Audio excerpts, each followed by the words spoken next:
Right now, the fuel in your car was almost certainly shipped to Australia by one of four companies.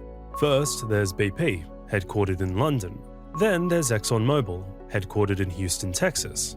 Next is Ampol. While it's the only one listed on the Australian Stock Exchange today, its recent history is heavily American. The company spent decades merged with Caltex, which was half owned by California-based Chevron until 2015. Finally, there's Viva Energy. Approximately 30% of Viva is owned by Vitol. Vitol is a Swiss-Dutch commodity trader that most Australians have never even heard of, despite it quietly operating as one of the 20 largest companies on the planet. Together, these four companies supply around 88% of all petrol sold in Australia. They own the import terminals, they operate the pipelines, they fuel the Australian military. And in March 2026, when more than 600 service stations ran dry across the country, the government's response was to ask these same four companies for permission to release Australia's fuel reserves. Because the reserves don't belong to the government, they belong to them. So how did an entire country hand its fuel supply to four foreign-linked companies? And what happens when those four companies are the only ones you can call in a crisis? In August 2014, a massive shift happened quietly. A commodity trader named Vitol paid nearly 2.9 billion Australian dollars for Shell's entire Australian downstream business. We're talking about the Geelong refinery, 870 service stations, bulk operations, pipelines and storage terminals. The lot. Just like that, after a century in Australia, Shell's operational control was gone. In its place stood a newly created company called Viva Energy. You'll still see the Shell logo on most of their forecourts today, but make no mistake, when Viva Energy later went public on the Australian Securities Exchange, Vitol held on to 30% stake. They still hold it today.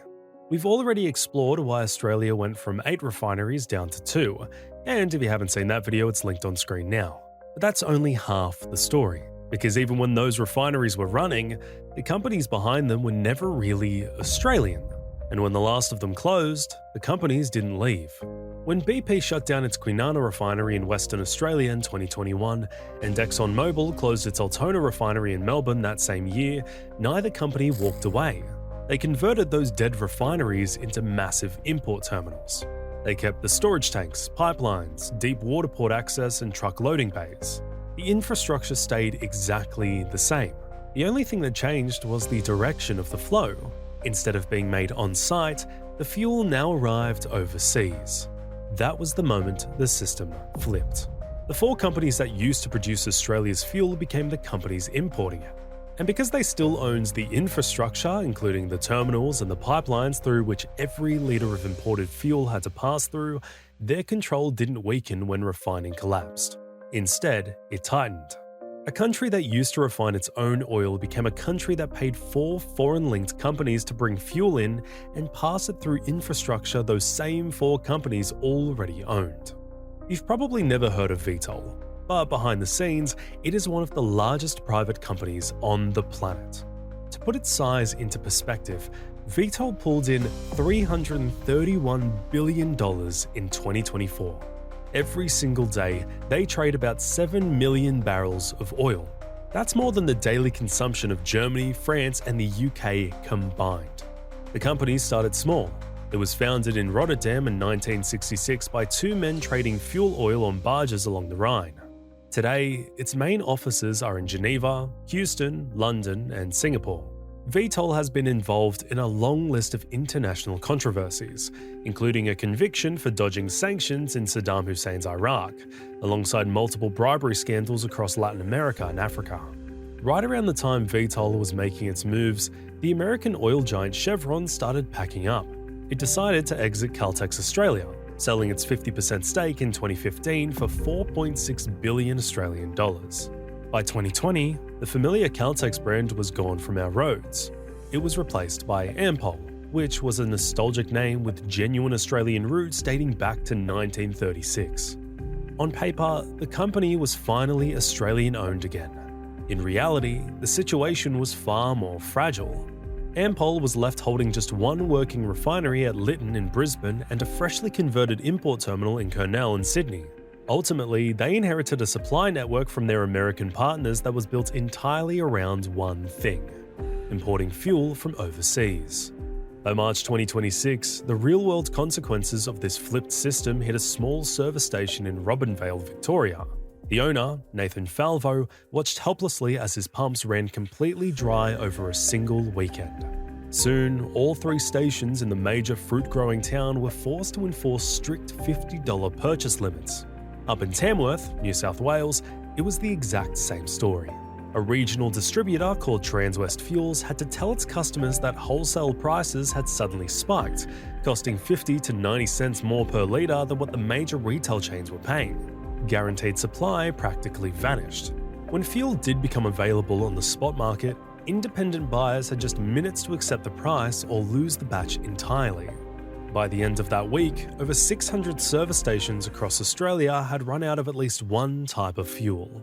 Now, compare that reality to Norway. When Norway struck oil in the North Sea back in 1969, the government made a crucial choice. It decided that the state would own the resource and a sovereign wealth fund would capture the profits.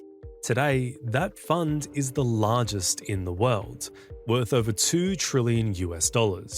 Their national oil company, Equinor, remains majority state-owned.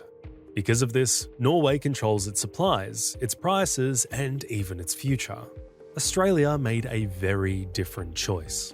And that brings us to the second twist. The physical infrastructure inside Australia is so tightly consolidated that even the fuel terminals that look independent are usually just joint ventures between the same 4 megacorporations. The Sydney Metropolitan Pipeline connecting Kurnell to Silverwater is a 40/60 joint venture between Mobil and Ampol. The Birkenhead terminal in Adelaide is jointly operated by Mobil and Viva Energy.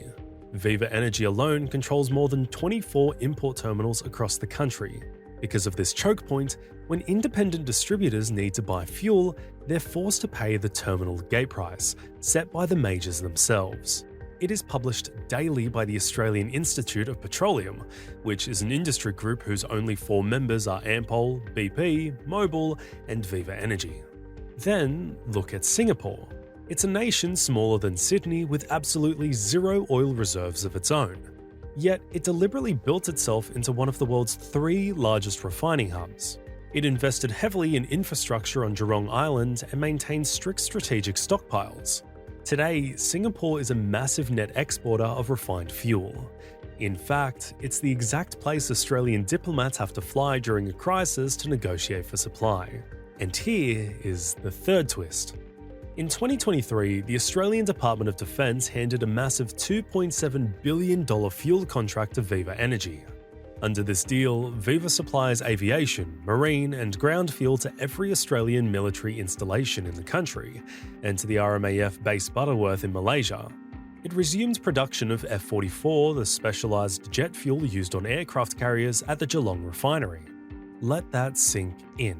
The company fueling the Australian military is 30% owned by a private commodity trader sitting in Rotterdam. Norway fuels its military through a majority state-owned company. Australia fuels its military through a company 30% owned by a foreign trading house. In March 2026, the Australian government moved faster than it had in years. It halved the fuel excise. It released 762 million litres of petrol and diesel from domestic reserves. It created a national fuel supply task force led by former energy regulator Chief Anthea Harris. It even passed new laws allowing the government to financially underwrite fuel imports by Ampol and Viva Energy, just to stop those shipments from being sold to higher-paying countries. The Prime Minister flew to Singapore to negotiate supply assurances, and through the ACCC, it granted the Australian Institute of Petroleum and its 4 member companies emergency powers. They were legally allowed to share information and divide up distribution to keep the country running without breaching competition laws. In that exact same month, the ACCC did something it almost never does. It publicly announced a major enforcement investigation into those very same 4 companies. The Watchdog's chair, Gina Cass-Gottlieb, cited widespread panic from farmers, businesses and consumers over allegations that the majors were restricting diesel access to independent regional distributors. Think about that contradiction. The government was investing these 4 corporations for abusing their power at the exact same moment it was subsidizing them, underwriting their financial risks, and giving them emergency legal immunity. Every single crisis lever the government pulled went straight through the same 4 names. And none of those levers changed the fact that Australia does not own a strategic fuel reserve. There is no government stockpile. When the Minister for Energy stood before the cameras and announced the release of 762 million litres, he was not unlocking a national vault. He was just lowering a legal quota. He was reducing the minimum stockholding obligation, the baseline amount of fuel private companies are legally forced to keep in their own tanks, from 2.7 billion litres of diesel to 2.2 billion, from 1 billion litres of petrol to 700 million. Australia's fuel reserve is not held by Australia. It's held by the 4 companies that import it, store it, and decide where it goes. That is the system. But inside that system, real people are paying the price. There's a grain farmer outside Dubbo who pays whatever the price terminal sets because there is no second option within 300 kilometres. There's a truck operating in Tamworth whose fuel costs rose by a third in 4 weeks and whose contract rates did not move at all. There's a woman in Robinvale standing at a Bowser with a $50 limit, doing the maths on whether she fills the car or fills the fridge, because this week she can't do both. She has never heard of VTOL. She doesn't even know where Rotterdam is. She has no idea that the fuel in her tank passed through a terminal jointly operated by multinational corporations, or that the price was dictated by an industry group with only 4 members.